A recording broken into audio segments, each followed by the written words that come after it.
I'm John Durham. I'm the United States Attorney for the Eastern District of New York.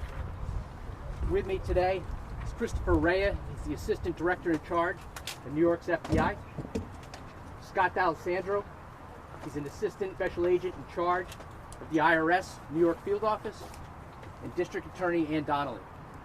I want to thank you all for being here, and I want to thank you for your partnership.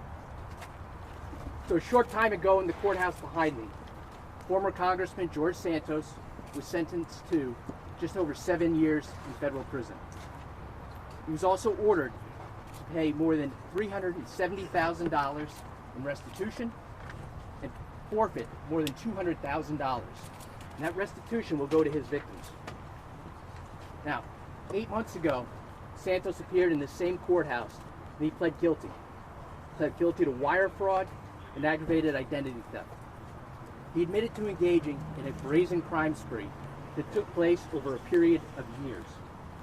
He stole personal identities and financial information of campaign contributors, made unauthorized transfers of money to his campaign and to himself personally.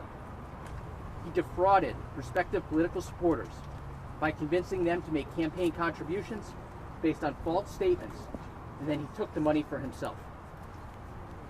He lied to receive unemployment benefits when he was not entitled to them because he had a job.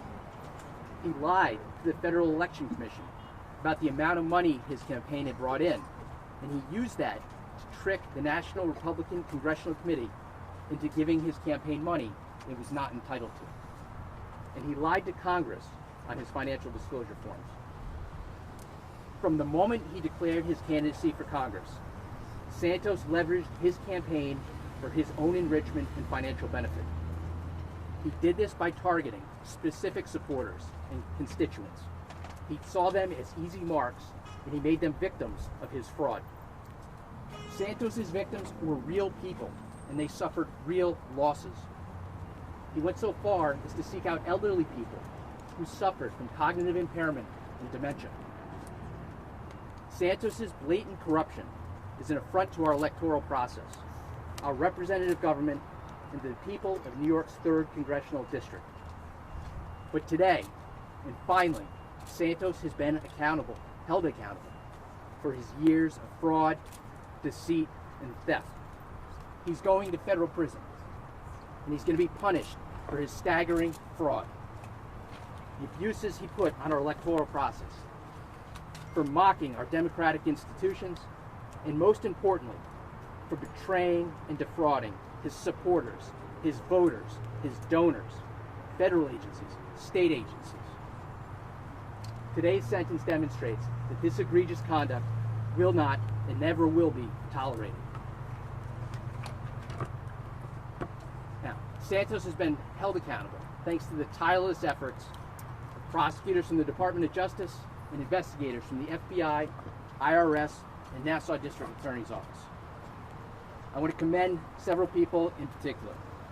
Assistant United States Attorneys Ryan Harris, Anthony Bagnola, and Laura Zuckerwise, paralegal specialists Rachel Friedman and Denora Roscoe from this office, trial attorney John Taddy from the Department of Justice Public Integrity Section, special agents Katrina Laparuta and Ken Hosey, and intelligence analyst Julianne Wolf from the FBI, Nassau County District Attorney's Office Detective Investigator Gavin Shea, and IRS Special Agent Samantha Kelbeck.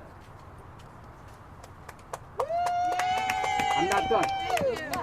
In conclusion, I want to assure the public and all of you that came out today that your faith in the government, in our criminal justice system, is warranted.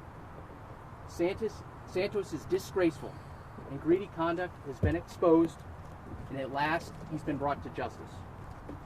And that same fate awaits those in public service at any level, state, local, or federal, who abuse their positions, I do, and serve themselves and not the people they represent.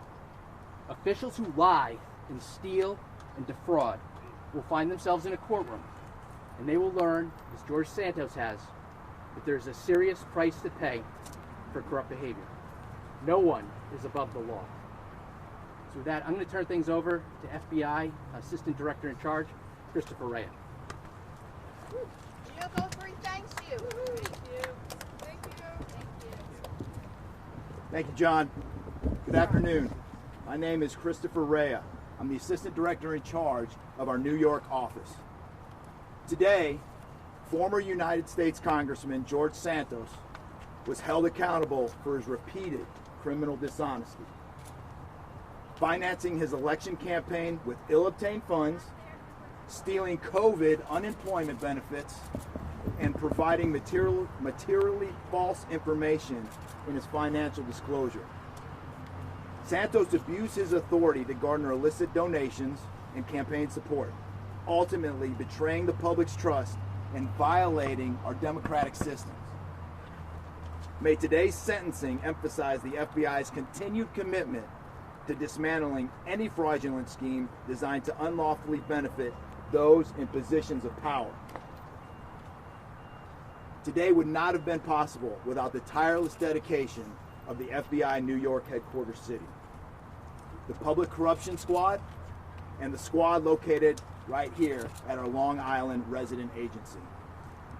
I would also like to thank the Eastern District of New York's acting U.S. Attorney John Durham and his prosecutorial team, who did a phenomenal job with this case. Additionally, I want to extend my appreciation to the Department of Justice Public Integrity Section, IRS Criminal Investigative Division, Department of Labor's Office of Inspector General, and the Nassau County District Attorney's Office. The collective efforts across all agencies ensured justice was delivered today. I'll now turn it over to Asac D'Alessandro from IRS. Thank you. Good afternoon, everyone. My name is Scott D'Alessandro. I am an Assistant Special Agent in charge with IRS Criminal Investigation here in the New York Field Office. I would like to begin by thanking the U.S. Attorney for the Eastern District of New York, John Durham, for hosting today's press conference and also for overseeing this important investigation through to its conclusion today. I would also like to thank the FBI's New York Field Office as well as the Nassau County District Attorney's Office for their incredible work on this case. Special agents from IRS-CI specialize in following the movement of illicit funds. This is exactly what the agent on this investigation did, tirelessly combing through financial records to determine how funds were spent. It became evident that Santos used his position as an elected official and public servant to conduct criminal activity.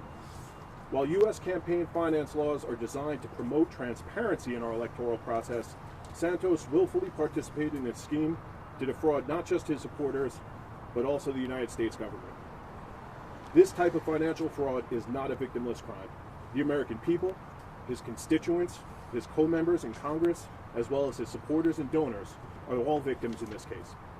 These are individuals that place their trust in Santos to not only represent them, but to utilize their donations in accordance with the law. Santos instead used these donations for his own personal enrichment. Today's sentencing means that Santos will now experience the full cost of his deception. IRS Criminal Investigation will continue to work with our law enforcement partners and the U.S. Attorney's Office to investigate anyone who seeks to defraud or abuse the American financial system or the public for their own gain. While the agents at IRS-CI have known since our inception 100 years ago, is that the money trail will not lie. I now pass the podium over to Nassau County District Attorney Ann Donnelly. Thank you.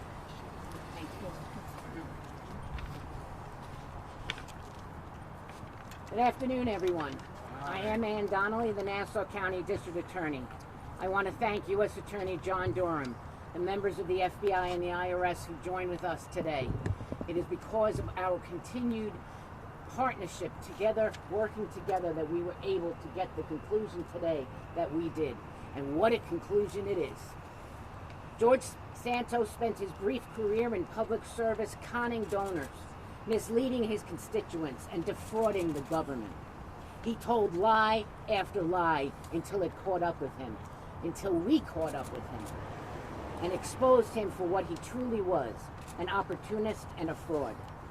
And come July 25th, George Santos will finally be where he belongs, behind bars, answering for these crimes.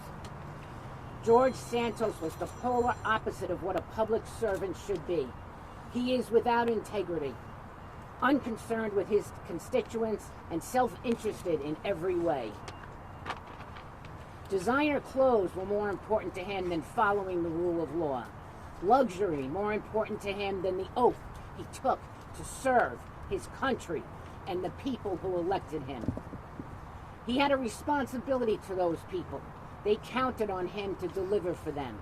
Instead, they got an empty man and an empty designer suit, financed by fraud.